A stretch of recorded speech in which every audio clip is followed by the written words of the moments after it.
અમારી સમ્રાટ સમાચાર ચેનલ સબસ્ક્રાઇબ કરો, લાઇક કરો, કોમેન્ટ કરો અને જોતા રહો પળે પળના દરેક પ્રકારના સમાચારો।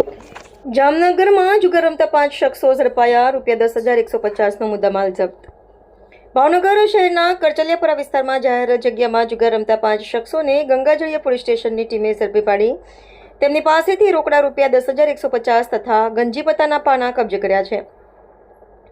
પ્રાપ્ત માહિતી મુજબ ગંગાજળિયા પોલીસ સ્ટેશનના સર્વેલન્સ સ્ટાફને બાતમી મળી હતી કે કરચલિયાપરા પોપટનગર વિસ્તારમાં દીનાભાઈની દુકાન પાછળ કેટલાક ઇસમો પૈસા પાનાવાળી હારજીતનો જુગાર રમી રહ્યા છે। બાતમીના આધારે પોલીસે દરોડો પાડી 5 ઇસમોને રંગે હાથ ઝડપી પડ્યા હતા।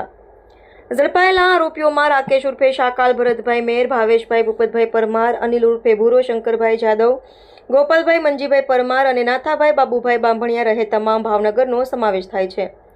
પોલીસે સ્થળ પરથી 52 ગંજીપત્તાના પાના અને રોકડા ₹10,150નો મુદ્દામાલ કબજે કરી તમામ આરોપીઓ સામે જુગાર ધારાની કલમો હેઠળ ગુનો નોંધી આગળની કાર્યવાહી હાથ ધરી છે। આ સમગ્ર કાર્યવાહી ગંગાજળિયા પોલીસ સ્ટેશનના પોલીસ ઇન્સ્પેક્ટર RB ચૌહાણના માર્ગદર્શન હેઠળ સર્વેલન્સ સ્ટાફ દ્વારા કરવામાં આવી હતી।